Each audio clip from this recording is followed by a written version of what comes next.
வணக்கம் ஃப்ரெண்ட்ஸ். இந்த வீடியோவில் வந்து நம்ம என்ன பார்க்க போகிறோம் அப்படின்னு வந்து பார்த்தீங்கன்னா, UIDAI வந்து என்ன சொல்கிறாங்க அப்படின்னு வந்து பார்த்தீங்கன்னா, ஆதார் கார்டு பதிவு செஞ்சிலிருந்து 10 வருஷத்துக்கு மேலே எந்த ஒரு அப்டேட்டுமே பண்ணாமல் இருக்கிறவங்களுடைய ஆதார் கார்டுக்கு அட்ரஸ் ப்ரூஃபையும் ஐடி ப்ரூஃபையும் வந்து அப்லோட் பண்ணணும், அதாவது அப்டேட் பண்ணணும் அப்படின்னு வந்து சொல்லியிருக்காங்க. இது வந்து உங்களுடைய ஆதார் கார்டுக்கு பண்ணணுமா, இந்த அப்டேட் வந்து உங்களுடைய ஆதார் கார்டுக்கு பண்ணணுமா பண்ணக்கூடாதா அப்படின்றத நீங்கள் எப்படி தெரிஞ்சுக்கலாம் அப்படின்றத பற்றி இந்த வீடியோவில் வந்து பார்க்க போகிறோம். இந்த அட்ரஸ் ப்ரூஃபும் ஐடி ப்ரூஃபும் வந்து அப்லோட் பண்ணுறதுக்கு, அதாவது அப்டேட் பண்ணுறதுக்கு வந்து பார்த்தீங்கன்னா 14/12/2024 வரைக்கும் எந்த ஒரு கட்டணமும் செலுத்தாமலே மை ஆதார் வெப்சைட்டில் போயிட்டு நீங்கள் வந்து அப்டேட் பண்ணிக்கலாம் அப்படின்ற மாதிரி வந்து சொல்லியிருக்காங்க. இந்த கால அவகாசம் முடிஞ்சதுக்கு அப்புறமா நீங்கள் அப்டேட் பண்ணுறீங்க அப்படின்னா நீங்கள் வந்து கட்டணம் செலுத்தி அப்டேட் பண்ணுற மாதிரி வந்து இருக்கும் அப்படின்னு வந்து சொல்கிறாங்க. இந்த அட்ரஸ் ப்ரூஃபும் ஐடி ப்ரூஃபும் வந்து உங்களுடைய ஆதார் கார்டுக்கு அப்டேட் பண்ணணுமா அப்படின்றத எப்படி தெரிஞ்சுக்கலாம், ஒருவேளை பண்ணணும் அப்படின்னு ஸ்டேட்டஸில் காமிச்சது அப்படின்னா அது வந்து எப்படி நீங்களே வந்து பண்ணுறது அப்படின்றத பற்றி இந்த வீடியோவில் வந்து பார்க்க போகிறோம். என்ன மாதிரியான ஸ்டேட்டஸ்லாம் வந்து காமிக்கும் அப்படின்னு வந்து பார்த்தீங்கன்னா, ஒரு 3 வகையான ஸ்டேட்டஸ் வந்து காமிக்கும் எனக்கு தெரிஞ்ச வரைக்கும், நான் செக் பண்ண பார்த்த வரைக்கும். என்ன மாதிரியான ஸ்டேட்டஸ் காமிச்சதுன்னா நீங்களே வந்து அப்டேட் பண்ணிக்கலாம். என்ன மாதிரியான ஸ்டேட்டஸ் காமிச்சதுன்னா நீங்கள் ஆதார் சென்டருக்கு போயிட்டு தான் வந்து அப்டேட் பண்ண முடியும். என்ன மாதிரியான ஸ்டேட்டஸ் காமிச்சதுன்னா அப்டேட்டே பண்ண தேவையில்லை அப்படின்றத பற்றி இந்த வீடியோவில் வந்து தெளிவாக வந்து பார்க்க போகிறோம். இந்த ஆதார் கார்டு அப்டேஷனுக்கான என்னென்ன டாக்குமெண்ட்ஸ்லாம் தேவைப்படும் அப்படின்றத பற்றியும் இந்த வீடியோவில் வந்து பார்க்க போகிறோம். இதெல்லாம் வந்து நீங்கள் தெளிவாக தெரிஞ்சுக்கணும் அப்படின்னு நினச்சிங்கன்னா இந்த வீடியோ வந்து ஸ்கிப் பண்ணாமல் பாருங்கள். அப்போ தான் இந்த வீடியோவில் நான் என்னெல்லாம் சொல்கிறேன், என்ன பண்ணுறேன் அப்படின்றது உங்களுக்கு தெளிவாக வந்து புரியும். இப்போ தான் நீங்கள் முதல் முறையாக green and tech Tamil channel வீடியோஸை பார்க்குறீங்க அப்படின்னாலோ, இல்லை தொடர்ந்து வீடியோவை சப்ஸ்கிரைப் பண்ணாமலே பார்த்துட்ருக்கீங்க அப்படின்னாலோ, முதல்ல இந்த வீடியோ கீழே இருக்கிற ரெட் கலர் சப்ஸ்கிரைப் பண்ணி கிளிக் பண்ணி சப்ஸ்கிரைப் பண்ணிவிட்டு தொடர்ந்து வீடியோக்களை வந்து பாருங்கள். நம்ம சேனல் வீடியோஸை வந்து நீங்கள் மிஸ் பண்ணாமல் பார்க்கணும் அப்படின்னு நினச்சிங்கன்னா கூட ஒரு நோட்டிஃபிகேஷன் பெல் பட்டனை கிளிக் பண்ணிவிட்டு அதில் ஆல் என்ற ஆப்ஷன் வந்து சூஸ் பண்ணி வச்சுங்க. அப்போ தான் நம்ம சேனல்லாம் இப்போ ஒரு புது வீடியோ வந்து அப்லோட் பண்ணுறோமோ அது உங்கள் மொபைலுக்கு ஒரு நோட்டிஃபிகேஷனாக வந்து வரும். நீங்கள் வீடியோவை மிஸ் பண்ணாமல் வந்து பார்க்க முடியும். நம்ம இன்றைக்கி வீடியோவில் உங்களுடைய ஆதார் நம்பருக்கு இந்த ஆதார் அப்டேஷன் வந்து பண்ணணுமா பண்ண தேவையில்லையா அப்படின்றத எப்படி செக் பண்ணி பார்க்குறது அப்படின்றத பற்றி பார்ப்போம். இதுக்கு வந்து நான் ஒரு 3 ஆதார் கார்டு வந்து நம்பரை வந்து சாம்பிளுக்காக எடுத்து வச்சுருக்கேன். ஸோ இந்த 3 ஆதார் நம்பரையும் நம்ம செக் பண்ணி பார்ப்போம். 1 by 1 வந்து யாருக்கு வந்து என்ன ஸ்டேட்டஸ் காமிக்குது அப்படின்றத வந்து பார்க்கலாம். இதுக்கு வந்து நீங்கள் முதல்ல வர வேண்டிய வெப்சைட் வந்து பார்த்தீங்கன்னா மை ஆதார்.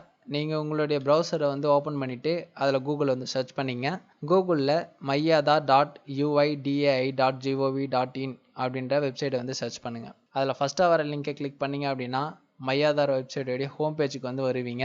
அதில் கீழே ஸ்க்ரோல் பண்ணிங்க அப்படின்னா செக் ஆதார் வேலிடிட்டி அப்படின்னு சொல்லிட்டு ஒரு ஆப்ஷன் வரும், அதை கிளிக் பண்ணுங்கள். ஸோ அங்கே வந்து ஃபஸ்ட்டு உங்களுடைய ஆதார் நம்பர் வந்து கேட்கும். இப்போ வந்து நான் முதல் பர்சனுடைய ஆதார் நம்பரை வந்து அங்கே என்ட்ரு பண்ணிக்கிறேன். ஆதார் நம்பர் வந்து என்ட்ரு பண்ணதுக்கப்புறமா என்டர் கேப்சா அப்படின்ற இடத்துல இந்த இமேஜில் என்ன கொடுத்துருக்காங்களோ அதேமாரியே வந்து இந்த கேப்சா இடத்துல வந்து என்ட்ரு பண்ணிக்கங்க. ஆதார் நம்பர் அண்டு கேப்சா நம்பரை வந்து என்ட்ரு பண்ணதுக்கப்புறமா ப்ரொசீடை வந்து கிளிக் பண்ணுங்கள்.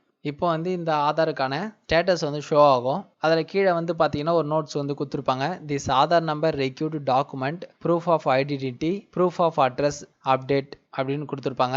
ஸோ ஃபஸ்ட்டு ஒன்று வந்து பார்த்தீங்கன்னா இந்த ஆதார் நம்பருக்கு அட்ரஸ் ப்ரூஃபும் ஐடி ப்ரூஃபும் வந்து அப்லோட் பண்ணணும். அண்ட் மானிட்ரி பயோமெட்ரிக் அப்டேட், அதாவது கைரேகையை வந்து நம்ம அப்டேட் பண்ணணும் இந்த ஆதார் நம்பருக்கு வந்து சொல்லியிருக்காங்க. Please visit nearby Aadhaar Seva Kendra அப்படின்னு வந்து கொடுத்துருக்காங்க. ஸோ இந்த ஆதார் நம்பருக்கு ஐடி ப்ரூஃப் அண்ட் அட்ரஸ் ப்ரூஃபும் வந்து அப்லோட் பண்ணணும். அது இல்லாமல் பயோமெட்ரிக் அப்டேஷன், அதாவது கைரேகையை வந்து அப்டேட் பண்ணணும் அப்படின்னு வந்து சொல்லியிருக்காங்க. இவங்களே என்ன சொல்லியிருக்காங்கன்னா please visit nearby Aadhaar Seva Kendra அப்படின்னு வந்து சொல்லியிருக்காங்க. ஸோ இந்த அப்டேட் பண்ணுறதுக்கு உங்கள் பக்கத்தில் இருக்க ஏதாவது ஒரு ஆதார் சேவை மையத்துக்கு போயிட்டு நீங்கள் பண்ணிக்கலாம் அப்படின்னு வந்து சொல்லியிருக்காங்க. இது வந்து உங்களுடைய ஆதார் கார்டில் இருக்க அந்த அட்ரஸ் ப்ரூஃபுக்கு கிட்ட இருக்க ஆதார் சென்டரில் போயிட்டு பண்ணணும்னு அர்த்தம் கிடையாது. நீங்கள் எங்கே தங்கியிருந்தாலும் சரி, உங்களுக்கு பக்கத்தில் எந்த ஆதார் சேவை மையம் இருக்கோ அங்கே போயிட்டு இந்த அப்டேஷனை வந்து நீங்கள் பண்ணிக்கலாம் அப்படின்ற மாதிரி வந்து சொல்லியிருக்காங்க. பயோமெட்ரிக் அப்டேட் மட்டும் அங்கே பண்ணிவிட்டு இந்த ID proof and address proof அப்டேட்டை நீங்கள் ஆன்லைன்லேயே பண்ணிக்க முடியுமா அப்படின்றது வந்து எனக்கு சரியாக தெரியல. நான் அதை மட்டும் செக் பண்ணிவிட்டு உங்களுக்கு அப்புறமா வந்து அப்டேட் பண்ணுறேன். இப்போ ரெண்டாவது பர்சனுடைய ஆதார் ஸ்டேட்டஸ் வந்து நம்ம செக் பண்ணி பார்க்கலாம். அதுக்கு வந்து நம்ம மை ஆதாரோடைய ஹோம் பேஜுக்கு, அதாவது டேஷ்போர்டுக்கு வந்து போனோம். அதுக்கு நான் கீழே இருக்க கோ டு டேஷ்போர்டு அப்படின்ற பட்டனை வந்து கிளிக் பண்ணிக்கிறேன். இப்போ வந்து பார்த்தீங்கன்னா நம்மளுக்கு டேஷ்போர்டு வந்துச்சு. நான் வந்து திரும்பவும் செக் ஆதார் வேலிடிட்டி அப்படின்ற ஆப்ஷனை வந்து கிளிக் பண்ணுறேன். இப்போ ரெண்டாவது பர்சனுடைய ஆதார் நம்பரை வந்து நான் என்ட்ரு பண்ணுறேன். அதுக்கப்புறமா கேப்சர் கோடை வந்து என்ட்ரு பண்ணிவிட்டு ப்ரொசீடை வந்து கிளிக் பண்ணுறேன். இப்போ வந்து பார்த்தீங்கன்னா இந்த ஆதார் நம்பருக்கு எந்த ஒரு நோட்டும் வந்து கீழே காமிக்கல. அப்படின்னா என்ன அர்த்தம்னு வந்து பார்த்தீங்கன்னா இந்த ஆதார் நம்பருக்கு எந்த ஒரு அப்டேஷனுமே வந்து நம்ம பண்ண தேவையில்ல. இவர் வந்து ஆல்ரெடி அப்டேட்டில் தான் வந்து இருக்காரு. இவருக்கு வந்து இந்த ஆதார் அப்டேஷன் வந்து அப்ளிகேபிள் ஆகாது. ஏன்னு வந்து பார்த்தீங்கன்னா இவருடைய ஆதார் கார்டு ஆல்ரெடி வந்து அப்டேட்டில் தான் இருக்குது. ஸோ இவர் வந்து பண்ண தேவையில்லை. இப்போ நம்ம 3வது பர்சனுடைய ஆதார் கார்டு நம்பரை என்ட்ரு பண்ணி வந்து செக் பண்ணி பார்க்கலாம். அதுக்கு நான் வந்து திரும்பவும் கோ டு டேஷ்போர்டை வந்து கிளிக் பண்ணுறேன். கிளிக் பண்ணோடனே மை ஆதாரோடைய ஹோம் பேஜுக்கு வந்து வரும். கீழே வந்து ஸ்க்ரோல் பண்ணீங்க அப்படின்னா செக் ஆதார் வேலிடிட்டின்னு ஒரு ஆப்ஷன் வந்து இருக்கும். ஸோ அதை கிளிக் பண்ணீங்க அப்படின்னா ஆதார் நம்பர் வந்து கேட்கும். இப்போ நான் 3rd பர்சனுடைய ஆதார் நம்பரை வந்து இங்கே நான் என்ட்ரு பண்ணிக்கிறேன். ஆதார் நம்பரை வந்து என்ட்ரு பண்ணதுக்கு அப்புறமா என்டர் கேப்சா அப்படின்ற இடத்துல நான் கேப்சர் கோடை வந்து என்ட்ரு பண்ணிவிட்டு ப்ரொசீடை வந்து கிளிக் பண்ணுறேன். இப்போ வந்து பார்த்தீங்கன்னா அந்த 3rd பர்சனுக்கான அந்த ஆதார் ஸ்டேட்டஸ் வந்து காமிக்கும். இந்த ஸ்டேட்டஸில் வந்து என்ன கொடுத்துருக்காங்க அப்படின்னு வந்து பார்த்தீங்கன்னா this Aadhaar number required documents proof of identity proof of address update அப்படின்னு வந்து கொடுத்துருக்காங்க. Please upload the document myadar.uidai.gov.in or visit nearby Aadhaar Seva Kendra அப்படின்னு வந்து கொடுத்துருக்காங்க. ஸோ இந்த ஐடி ப்ரூஃபும் அட்ரஸ் ப்ரூஃபும் வந்து பார்த்தீங்கன்னா myadar.uidai.gov.in அப்படின்ற வெப்சைட்டில் போய்ட்டு நீங்கள் அப்லோட் பண்ணிக்கலாம் அப்படின்னு வந்து சொல்லியிருக்காங்க. அப்படி இல்லைன்னா உங்களுக்கு பண்ண தெரியல, உங்கள் வீட்டில் இருக்கிறவங்களுக்கு அதை பண்ண தெரியல அப்படின்னாலும் நீங்கள் வந்து ஆதார் சென்டருக்கு போயிட்டு அப்டேட் பண்ணிக்கலாம் அப்படின்னு வந்து சொல்லியிருக்காங்க. ஸோ இவங்க வந்து பார்த்தீங்கன்னா மை ஆதார் வெப்சைட்டில் போயிட்டு குறிப்பிட்ட சில டாக்குமெண்ட்டுகளை வந்து அப்லோட் பண்ணி இந்த அப்டேஷனை வந்து கம்ப்ளீட் பண்ணிக்கலாம். இப்போ நம்ம நெக்ஸ்ட்டு இந்த அப்டேஷன் இவங்க பண்ணுறதுக்கு என்ன டாக்குமெண்ட் தேவை, என்ன சைஸில் இருக்கணும் அப்படின்றத வந்து பார்ப்போம். அதுக்கப்புறமா எப்படி வந்து இந்த டாக்குமெண்ட் அப்டேஷனை கம்ப்ளீட் பண்ணுறது அப்படின்றத பற்றி பார்ப்போம். நான் திரும்பவும் கோ டு டேஷ்போர்டை வந்து கிளிக் பண்ணிக்கிறேன். ஏன்னா ஆதார் அப்டேட் பண்ணுறதுக்காக இந்த ஆதார் நம்பருக்கு எப்படி வந்து ஆதார் அப்டேஷன் பண்ணுறது அப்படின்றத பற்றி பார்ப்போம். நான் கோ டு டேஷ்போர்டு கிளிக் பண்ணோடனே எனக்கு வந்து மை ஆதாரோடைய ஹோம் பேஜுக்கு வந்து வந்துடும். இதில் வந்து பார்த்தீங்கன்னா ஃபஸ்ட்டு ஒரு ஆப்ஷன் டாக்குமெண்ட் அப்டேஷன் சொல்லிட்டு கொடுத்துருப்பாங்க. அதை வந்து கிளிக் பண்ணுங்கள். இப்போ மேலே வந்து பார்த்தீங்கன்னா upload document in support of identity and address அப்படின்னு சொல்லிட்டு கொடுத்துருப்பாங்க ரெட் கலரில். அது கீழே ஃப்ரீ டில் 14/12/2024 கொடுத்துருப்பாங்க. ஸோ இந்த ஆதார் அப்டேஷன் வந்து பார்த்தீங்கன்னா 14/12/2024 வரைக்கும் நீங்கள் ஃப்ரீ ஆஃப் காஸ்ட்டில் வந்து பண்ணிக்கலாம். அதாவது எந்த ஒரு கட்டணமும் செலுத்தாமல் இலவசமாக வந்து பண்ணிக்க முடியும். ஸோ கீழே வந்து பார்த்தீங்கன்னா வாட் டூ சப்மிட் அப்படின்னு சொல்லிட்டு ஒரு செக்ஷன் இருக்கும். அதை கிளிக் பண்ணிங்கன்னா என்ன டாக்குமெண்ட்லாம் நீங்கள் யூஸ் பண்ணலாம், எந்த செக்ஷனில் யூஸ் பண்ணலாம் அப்படின்றத வந்து தெளிவாக கொடுத்துருப்பாங்க. ஸோ அதை பார்க்கறதுக்கு வந்து அதை கீழே பார்த்துருக்க மாதிரி ஆரம்ப இருக்க வந்து கிளிக் பண்ணிங்க அப்படின்னா உங்களுக்கு என்னென்ன டாக்குமெண்ட் வந்து அப்லோட் பண்ணலான்றது கொடுத்துருப்பாங்க. ஸோ ஃபஸ்ட்டு ஒன்று வந்து பார்த்தீங்கன்னா ration card, voter ID, government issued ID card, certificate having address and Indian passport. இதெல்லாம் வந்து பார்த்தீங்கன்னா ப்ரூஃப் ஆஃப் போத், அதாவது ஐடி ப்ரூஃபாகவும் யூஸ் பண்ணிக்கலாம், அட்ரஸ் ப்ரூஃபாகவும் வந்து யூஸ் பண்ணிக்கலாம். ரெண்டாவது வந்து பார்த்தீங்கன்னா PAN card, driving licence, secondary or senior school mark sheet, school leaving certificate having photograph, government issued ID card certificate serve as only proof of identity. இப்போ நான் சொன்ன இந்த டாக்குமெண்ட்லாம் வந்து பார்த்தீங்கன்னா அதாவது பேன் கார்டு, டிரைவிங் லைசன்ஸ் இதெல்லாம் வந்து பார்த்தீங்கன்னா ப்ரூஃப் ஆஃப் ஐடென்டிட்டியாக மட்டும் யூஸ் பண்ணிக்கலாம் அப்படின்னு வந்து சொல்லியிருக்காங்க. Electricity, water, gas bill last 3 months, bank and post office passbook, rent, lease, leave and licence agreement serve as proof of address proof only அப்படின்னு வந்து சொல்லியிருக்காங்க.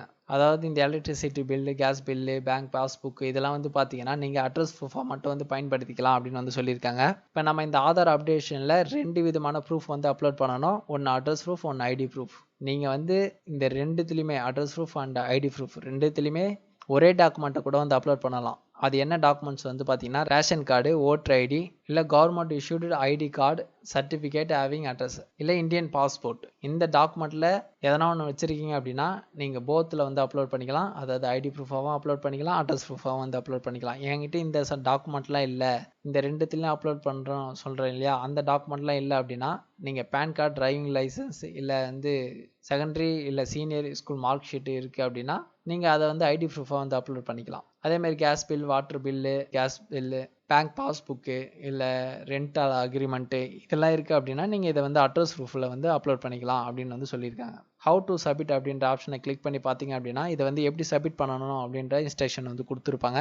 ஸோ நம்ம நெக்ஸ்ட் வந்து எப்படி வந்து சப்மிட் பண்ணுறது அப்படின்றத தான் வந்து பார்க்க போகிறோம். அதனால் நான் கிளிக் டு சப்மிட் அப்படின்ற பட்டனை வந்து கிளிக் பண்ணிக்கிறேன். இப்போ வந்து பார்த்தீங்கன்னா ஆதார் நம்பர் வந்து கேட்கும். நம்ம யாருக்கு வந்து இந்த அப்டேஷன் பண்ண போகிறோமோ அவங்களுடைய ஆதார் நம்பர் வந்து நம்ம இங்கே என்ட்ரு பண்ணிவிட்டு கேப்சர் கோடு வந்து நம்ம என்ட்ரு பண்ணிவிட்டு லாகின் வித் ஓடிபி அப்படின்ற பட்டனை வந்து கிளிக் பண்ணுறோம். இப்போ உங்கள் ஆதார் கார்டுக்கு லிங்க் ஆகிருக்க அந்த மொபைல் நம்பருக்கு ஓடிபி வந்து சென்ட் ஆகிருக்கும். ஸோ உங்கள் மொபைல் நம்பருக்கு வந்திருக்க அந்த ஓடிபியை வந்து இங்கே என்ட்ரு பண்ணிவிட்டு லாகினை வந்து கிளிக் பண்ணிங்க அப்படின்னா உங்களுடைய ஆதார் டேஷ்போர்டுக்குள்ளே வந்து வரும். மேலே ஒரு நோட்டிஃபிகேஷன் வந்து வரும், யுவர் ஆதார் நீட் டாக்குமெண்ட் அப்டேட்னு சொல்லிட்டு.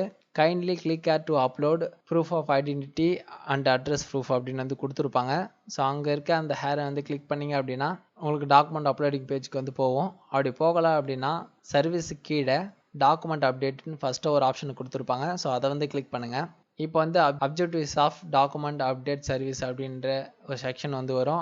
அங்கே வந்து இதுக்கான அப்ஜெக்டிவ்ஸ் வந்து கொடுத்துருப்பாங்க. ஸோ அதை வந்து படித்து பார்த்துட்டு கீழே இருக்க நெக்ஸ்ட் பட்டனை வந்து கிளிக் பண்ணுங்கள். இப்போ வந்து ஹவு இட்ஸ் ஒர்க் அப்படின்னு சொல்லிட்டு ஒரு செக்ஷன் வந்து வரும். அங்கே வந்து இது எப்படி வேலை செய்யுது அப்படின்ற இன்ஸ்ட்ரக்ஷன் வந்து கொடுத்துருப்பாங்க. ஸோ அதை வந்து படித்து பார்த்துட்டு நெக்ஸ்ட் பட்டனை வந்து கிளிக் பண்ணுங்கள். இப்போ வந்து please verify your demographic details அப்படின்னு சொல்லிட்டு ஒரு செக்ஷன் வந்து வரும். அங்கே வந்து உங்களுடைய பேசிக் டீட்டெயில்ஸ் வந்து இருக்கும். அதை வந்து படித்து பார்த்துட்டு கரெக்டாக இருக்கான்னு செக் பண்ணி பாருங்கள். கரெக்டாக இருக்குது அப்படின்னா கீழே வந்து I verified that the above details are correct அப்படின்னு சொல்லிட்டு ஒரு ரேடியஸ் பட்டன் இருக்கும். ஸோ அந்த ரேடியஸ் பட்டனை கிளிக் பண்ணிவிட்டு கீழே வந்து நெக்ஸ்ட் ஆப்ஷன் வந்து விசிபிள் ஆகும். அந்த நெக்ஸ்ட் ஆப்ஷன் வந்து கிளிக் பண்ணுங்கள். ஒருவேளை மிஸ் மேட்ச் ஆச்சு அப்படின்னா உங்களுடைய டெமோகிராஃபிக் டீட்டெயில்ஸ் வந்து அப்டேட் பண்ணணும் நியர்பை ஆதார் சென்டரில் போயிட்டு அப்படின்னு வந்து சொல்லியிருப்பாங்க. ஸோ இதெல்லாம் படித்து பார்த்துட்டு கீழே இருக்க அந்த நெக்ஸ்ட் ஆப்ஷனை வந்து கிளிக் பண்ணுங்கள். இப்போ அடுத்ததாக டாக்குமெண்ட் அப்லோடிங் பேஜுக்கு வந்து வரும். ஃபஸ்ட்டு வந்து பார்த்தீங்கன்னா கைட்லைன்ஸ் ஃபார் அப்லோடிங் டாக்குமெண்ட்ஸ் சொல்லிட்டு வரும். நம்ம முன்னாடி சொன்னோம் இல்லையா சில டாக்குமெண்ட்ஸ், அதெல்லாம் வந்து பார்த்தீங்கன்னா 2 MBக்குள்ளே இருக்கணும் அப்படின்னு வந்து சொல்லியிருக்காங்க. சப்போர்ட்டிங் ஃபார்மெட் வந்து பார்த்தீங்கன்னா JPEG, PNG அண்ட் PDF ஃபார்மெட்டில் வந்து இருக்கணும் அப்படின்னு வந்து சொல்லியிருக்காங்க. அது கீழே please upload proof of identity அப்படின்னு சொல்லிட்டு செக்ஷன் வரும். ஸோ அங்கே வந்து கிளிக் பண்ணிங்க அப்படின்னா நிறைய டாக்குமெண்ட் லிஸ்ட்டு வந்து காமிக்கும். அதில் வந்து நான் ரேஷன் கார்டு அப்படின்ற ஆப்ஷனை வந்து சூஸ் பண்ணிக்கிறேன். நீங்கள் என்ன டாக்குமெண்ட் அப்லோட் பண்ண போகிறீங்களோ அந்த டாக்குமெண்ட்டுக்கு வந்து சூஸ் பண்ணிங்க. இப்போ டாக்குமெண்ட் அட்வைசரி வந்து வரும். ஸோ அதுக்கு வந்து ஓகே கிளிக் பண்ணிங்க. கிளிக் பண்ணதுக்கப்புறமா view details and upload document அப்படின்ற பட்டனை கிளிக் பண்ணுங்கள். கண்டினியூ டு அப்லோட் அப்படின்ற பட்டனை வந்து கிளிக் பண்ணுங்கள். இப்போ உங்களுடைய ஃபைல் எந்த லொக்கேஷனில் இருக்கோ அந்த லொக்கேஷனில் போயிட்டு அந்த ஃபைலை ஒன்ஸ் வந்து வெரிஃபை பண்ணிவிட்டு அதுக்கப்புறமா ஓப்பனை வந்து கிளிக் பண்ணுங்கள். 100% அப்லோட் ஆனதுக்கப்புறமா சைட்லேயே வந்து நீங்கள் அப்லோட் பண்ண டாக்குமெண்ட் வந்து சின்னதாக வியூ ஆகும். ஸோ கரெக்டாக இருக்கான்னு செக் பண்ணி பார்த்துட்டு நெக்ஸ்ட் செக்ஷனுக்கு வந்து மூவ் பண்ணுங்கள். நெக்ஸ்ட் செக்ஷனில் ப்ளீஸ் அப்லோடு ப்ரூஃப் ஆஃப் அட்ரஸ்ன்னு சொல்லிட்டு கேட்டிருப்பாங்க. அங்கே இருக்க அந்த ஆப்ஷனை கிளிக் பண்ணிங்க அப்படின்னா அட்ரஸ் ப்ரூஃப்கான லிஸ்ட்டு வந்து நேம்ஸ் வந்து காமிக்கும். ஸோ முன்னாடியே சொன்ன மாதிரி நீங்கள் ஒரே ப்ரூஃபு கூட ரெண்டுத்துக்கும் வந்து அப்லோட் பண்ணலாம். நான் இங்கே வந்து ரேஷன் கார்டு தான் அப்லோட் பண்ணுறேன். ஸோ நான் ரெண்டுத்துக்குமே ரேஷன் கார்டு தான் வந்து சூஸ் பண்ணியிருக்கேன். நான் இங்கே வந்து ரேஷன் கார்டை சூஸ் பண்ணிவிட்டு அதை வந்து அப்லோட் பண்ணுறேன். அப்லோட் பண்ணுறதுக்கு வியூ அண்ட் அப்லோட் டாக்குமெண்ட்டை வந்து கிளிக் பண்ணுறேன். திரும்ப வந்து கண்டினியூ டு பி அப்லோட் அப்படின்ற பட்டனை கிளிக் பண்ணுறேன். எந்த லொக்கேஷனில் இருக்கோ அந்த லொக்கேஷனில் போயிட்டு அந்த ஃபைலை செலக்ட் பண்ணிவிட்டு ஓப்பனை வந்து கிளிக் பண்ணுறேன். ஸோ 100% ஆனதுக்கப்புறமா நீங்கள் சூஸ் பண்ண அந்த ஃபைல் வந்து சைடில் சின்னதாக காமிக்கும். ஸோ கரெக்டாக இருக்கான்னு செக் பண்ணி பார்த்துட்டு கீழே வந்து சின்னதாக ஒரு கண்டிஷன் கொடுத்துருப்பாங்க. அதை படித்து பார்த்துட்டு அங்கே இருக்க ரேடியஸ் பட்டனை கிளிக் பண்ணிங்க.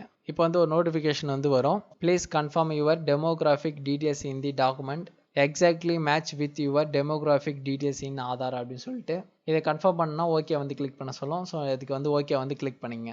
ஓகே வந்து கிளிக் பண்ணதுக்கப்புறமா நெக்ஸ்ட் வந்து கிளிக் பண்ணுங்கள். இப்போ வந்து சப்மிட் பண்ணுறதுக்கான பேஜுக்கு வந்து வரும். ஸோ இங்கே வந்து பார்த்தீங்கன்னா the service free cost of till 14/12/2024 கொடுத்துருப்பாங்க. ஸோ இங்கே வந்து சப்மிட் என்ற பட்டனை கிளிக் பண்ணி உங்களுக்கான அப்டேஷனை வந்து சப்மிட் பண்ணிக்கங்க. நீங்கள் சப்மிட் பண்ண உடனே உங்களுக்கான அக்னாலஜ்மெண்ட் வந்து ஜென்ரேட் ஆகிருக்கும். அந்த அக்னாலஜ்மெண்ட்டை டவுன்லோட் பண்ணுறதுக்கு டவுன்லோட் அக்னாலஜ்மெண்ட் அப்படின்ற பட்டனை கிளிக் பண்ணுங்கள். இந்த பிடிஎஃப்பில் SRN நம்பர் வந்து கொடுத்துருப்பாங்க. ஸோ இதை வச்சு இந்த ஆதார் அப்டேஷன் வந்து உங்களுக்கு கம்ப்ளீட் ஆகிடுச்சா இல்லையா, ரிஜெக்ட் ஆகிடுச்சா இல்லை ரிட்டர்ன் ஆகிருக்கா அப்படின்றதெல்லாம் வந்து நீங்கள் தெரிஞ்சுக்கலாம். ஸோ அதுக்கு வந்து இந்த SRN நம்பரை வந்து நான் காப்பி பண்ணிக்கிறேன். உங்களுடைய ஸ்டேட்டஸ் வந்து செக் பண்ணி பார்க்கறதுக்கு நம்ம டேஷ்போர்டுக்கு வந்து போனோம். ஸோ நான் டேஷ்போர்டை கிளிக் பண்ணவொன்னே வந்து பார்த்தீங்கன்னா என்னுடைய டேஷ்போர்டு வந்து வருது. அதாவது நான் லாகின் பண்ணியிருக்கிறதுனால ஸோ அந்த ஆதார் நபருடைய டேஷ்போர்டு வந்து வருது. கீழே வந்து பார்த்தீங்கன்னா ரெக்வெஸ்ட்டில் ஒரு ரெக்வெஸ்ட் வந்து காமிக்குது. அதை நம்ம கிளிக் பண்ணோம் அப்படின்னா வெரிஃபிகேஷன் ஸ்டேஜ் அப்படின்ற ஸ்டேஜில் வந்து இப்போ இருக்குதான் வந்து காமிக்குது. நம்ம இப்போ தான் சப்மிட் பண்ணோம், வெரிஃபிகேஷன் ஸ்டேஜில் வந்து இருக்குதான் வந்து காமிக்குது. இதுவே நம்ம லாக் அவுட் பண்ணிவிட்டு எப்படி செக் பண்ணுறது அப்படின்றத வந்து பார்ப்போம். நான் வந்து லாக் அவுட் பண்ணிக்கிறேன். இப்போ வந்து பார்த்தீங்கன்னா மை ஆதார் வெப்சைட்டோட ஹோம் பேஜில் வந்து இருக்கோம் நம்ம. ஸோ இப்போ கீழே ஸ்க்ரோல் பண்ணிங்க அப்படின்னா check enrolment and update status சொல்லிட்டு ஒரு ஆப்ஷன் வந்து வரும். அதை வந்து கிளிக் பண்ணிங்கன்னா உங்களுக்கு ஆதார் கார்டு ஸ்டேட்டஸ் வந்து செக் பண்ணுறதுக்கான அந்த பேஜ் வந்து வரும். அதில் வந்து SRN அப்படின்ற அந்த ரேடியஸ் பட்டனை கிளிக் பண்ணிவிட்டு SRN நம்பரை வந்து என்ட்ரு பண்ணிவிட்டு கேப்சர் கோடை வந்து என்ட்ரு பண்ணிவிட்டு சப்மிட் அப்படின்ற பட்டனை கிளிக் பண்ணிங்க அப்படின்னா உங்களுக்கான ஆதார் கார்டு அப்டேஷன் வந்து எந்த ஸ்டேஜில் இருக்குது அப்படின்னு நீங்கள் வந்து ஈஸியாக வந்து தெரிஞ்சுக்க முடியும். இந்த வீடியோ வந்து கண்டிப்பாக உங்களுக்கு ஹெல்ப்ஃபுல்லாக இருந்திருக்கும் அப்படின்னு வந்து நினைக்கிறேன். இந்த வீடியோவில் வேறு எதனா சந்தேகங்கள் இருக்குது அப்படின்னா கீழே கமெண்ட் பாக்ஸில் வந்து கேளுங்க, நான் உங்களுக்கு வந்து ரிப்ளை பண்ணுறேன். இந்த வீடியோ கண்டிப்பாக உங்கள் ஃப்ரெண்ட்ஸுக்கோ இல்லை ஃபேமிலிக்கோ இல்லை ரிலேட்டிவ்ஸ்க்கோ வந்து ஹெல்ப்ஃபுல்லாக இருக்கும். இந்த வீடியோவை அவங்க கூட வந்து ஷேர் பண்ணுங்கள். இந்த வீடியோவை வந்து பார்த்துட்டு நீங்கள் உங்கள் ஃப்ரெண்ட்ஸ்க்கோ உங்கள் ஃபேமிலி மெம்பர்ஸ்க்கோ உங்களோட ரிலேட்டிவ்ஸ்க்கோ இந்த ஆதார் அப்டேஷனை நீங்களே வந்து பண்ணி தரலாம். உங்ககிட்ட வந்து ஒரு ஃபோனோ அல்லது பிசியோ அல்லது லேப்டாப்போ இன்டர்நெட் கனெக்டிவிட்டியோட இருந்தால் போதும். இப்போ நான் சொன்ன டாக்குமெண்ட்ஸை வந்து நீங்கள் ஸ்கேன் பண்ணிவிட்டு அழகாக நீங்களே வந்து பண்ணி கொடுக்கலாம். இந்த வீடியோ வந்து கண்டிப்பாக உங்களுக்கு பிடிச்சிருக்குன்னு நினைக்கிறேன். இந்த வீடியோ பிடிச்சிச்சுன்னா மறக்காமல் வந்து லைக் பண்ணுங்கள். இந்த தகவல் உங்கள் ஃப்ரெண்ட்ஸ் அண்ட் ஃபேமிலி ரிலேட்டிவில் இருக்கிறவங்களுக்கு பயனுள்ளதாக இருக்கும் அப்படின்னு நினச்சிங்கன்னா அவங்க கூட வந்து ஷேர் பண்ணுங்கள். தேங்க்யூ ஃபார் வாட்சிங் ஃப்ரெண்ட்ஸ்.